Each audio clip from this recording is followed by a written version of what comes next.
What is up, guys? So I started doing the skid plate install and I realized I wasn't filming anything. So I decided to pop out my camera. Probably won't be the greatest explanation of what I've done, but hopefully I can kind of point you guys along. So I got the RCI skid plates. I already did the gas tank skid plate. Super easy. You take out the stock gas plate, you put the RCI one into place. You can reuse the bolts if you want. I use the ones RCI provided, but it is literally that simple. It's easy. The front engine skid plate is a little more difficult, not really difficult. I recommend doing it on the ground, both of them, and kind of using your jack how I'm using it right now. But you do have to take some cross members off, which it's what they recommend. It gives you a flusher, more clearance, hopefully better angle. So we'll see. But basically, I'll show you guys kind of what I did, and then we can go from there. And I'll show you the rest of them. All right, so first off, over here is the front skid plate. This one just mounted up. That's where you see everything. It'll be connected through 4 bolts. One here, one here on the front. This is from the top view, and then these 2 right there. So once you take that off, you will see these cross members. Well, not really cross members because they don't cross, but they go from the back part of the frame to the front, which is actually like this. So it'll be mounted up here. Kind of show you guys. This is in the place now, but it'd be mounted up here under that front skid plate, and it'll have 4 bolts on it. 2 here, and then 2 back here. You want to take that off. That would be the driver's side one, and then the passenger side one will only have 1 bolt in the front. It'll be mounted over here, and basically it'll have 3 bolts. So you have 1 here and then 2 here, and you want to take both of those off. Keep that hardware. You do have to take this off first. This is the other skid plate, and it basically just mounts farther back. The RCI one is one complete thing of metal, so I'll kind of show you how I did this. So you have my jack here with a towel. I lifted it up, shimmied it, tried to get this in the middle, but also supporting it here. So you'll have 1, 2, and then there will be 3, and then on the other side, 4. These ones go up and mount, and then there's 2 on the back. You just reuse all the hardware you got. So these are, I think, 17mm bolts,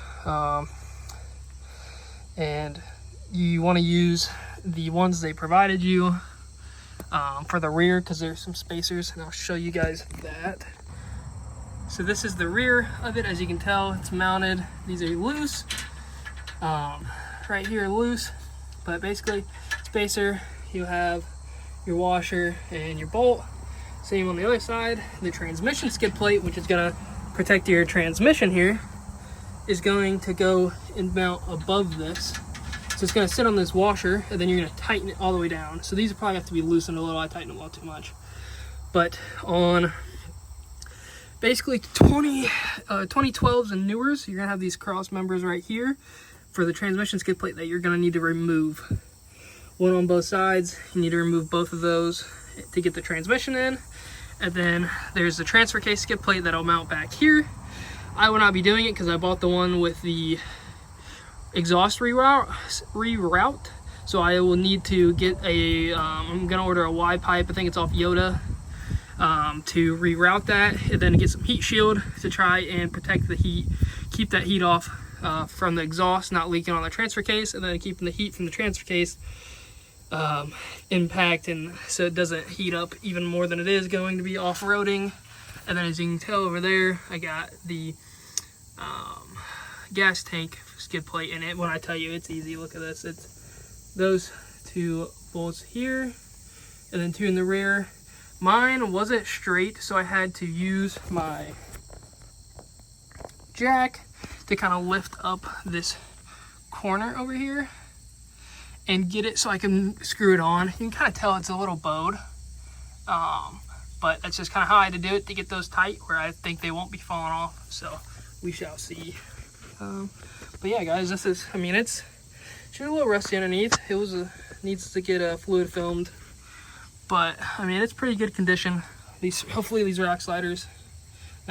skid plates will kind of help out, keep some of that grime off, but I will have to fluid film to kind of stop this rust from spreading. But yeah, I'll show you guys when I'm getting the transmission plate on. I also keep this, and I keep it in the plastic just to try and minimize the amount of scraping on this powder coat. I don't want this powder coat to basically break open and show any of that stainless steel, because that is going to rust. I mean, I know off-roading it's inevitable, but if I can just keep it as clean as possible, probably also fluid film that as well just to keep it, but you know, we shall see how it goes. But yeah, basically I just have a blanket, keep this plastic wrap, and then I kind of shimmy my lift slowly under it with that towel under it, to try and minimize any kind of scraps or scratches or scrapes. But yeah, I'll show you guys the transmission one once I get it going. Well guys, that was a total fail bringing the skid plate out. So I'd recommend having 2 people. That's a nice little dent in the corner to go outside. I don't even know how I hit it, but you know, looks like we lived in the house now. Alright guys, so I'm gonna go ahead and remove this one. I already removed the one on the other side. There's nothing there. They are a 12 millimeter socket, both of them, all 4 of them are. So I'm gonna go ahead and take that off and basically have all the clearance to put the transmission skid plate on. Alright guys, so I wanted to show you kind of how I'm getting this done. Don't do what I did, and I actually cross-threaded this. It goes in here, connects, this one slides on top of the engine one, and I cross-threaded this. Cross-threaded that one right there, so I'm gonna have to get I don't have a rethreading kit, so I'm gonna have to go and do that tomorrow, but you know, it's always something. Gets me to learn how to do it though. But right now I'm gonna just mount these rears up. They're gonna mount to this, one of these holes, potentially. But I'm gonna get those mounted up and see how they go. So basically, as you can see on this side of the transmission, it is pretty blocked in. I am tightening this all the way down right now because I don't have the Y pipe reroute or the exhaust reroute yet, so I won't be able to fit my transfer case skid plate on here yet until I do that. But I'm not too worried about it right now. Anyways, let's go back to this. I basically have a deep socket with a 90 and then an extension to get back in here. And I'll show you kind of once I get it in, on, and kind of tighten it up. I'll show you guys what it looks like. So this is what it looks like. I already tightened it down mostly. I basically just gotta lift it up to let that 90 go, and I'm gonna tighten it and loosen it a little. There, I just kind of broke it, but lifted enough where that 90 will kind of rotate. If you can kind of see it in there. See how it's rotating. And then boom, it'll be and you're good to go. That's kind of how I got back in there, making sure it's tight. When you do the transfer case skid plate, you are going to want to leave room on these to drop, but right now I won't be doing the transfer case, so I'm going to make them flush as tight as possible. And then hopefully I can do that reroute here soon, and I kind of show you guys what that entails as well. It'll be interesting. But right now I'm going to have to rethread that front right bolt,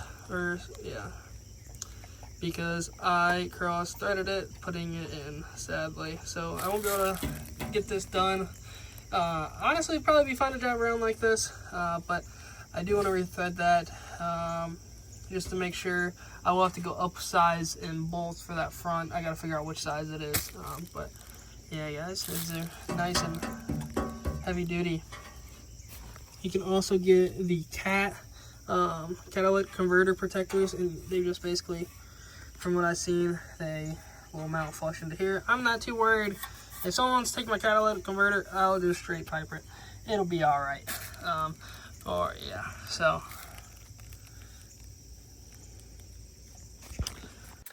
All right, so I didn't finish off that video. I didn't video me threading that. I ended up getting some helicoils and basically just used the stock bolt. Thought that'd be easiest. That way I don't have to worry about what kind of bolt, if shop or whatever would take that off for whatever reason. I go in, don't have to kind of worry about that and just let it be. So I installed the helicoil kit off Amazon. It was pretty simple.